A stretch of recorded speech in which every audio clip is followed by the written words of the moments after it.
به آقا نگیر ما امروز امتحانمون داشتیم. باشه بابا باشه. آقا الان تو این کلاس ها نبینم این صدا در بیاری بگی آقا امتحانمون داریم. باشه بچه ها کتاب ریاضیتون رو بذارید توی میز. بذار خب من یه دقیقه این ریاضی رو بذارم. خب آقا اجازه مگه ما امروز امتحان علوم نداشتیم؟ آره بچه ها کتاب ریاضیتون رو جمع کنید و امتحان علوم بگیرم. برجیاتونم بذارید.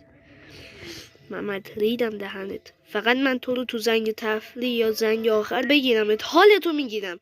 بذار ببین من هیرو براینم دیگه.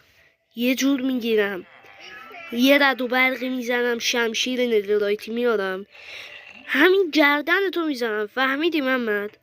حالا از من گفتم بود. خب محمد من یه نگفتم این کارایی بد نکنی. پشت سرتون با این شمشیر منو که آوردی دمت گرم. نباید این کار میکردی. حالا بگی که من عوضی آشغال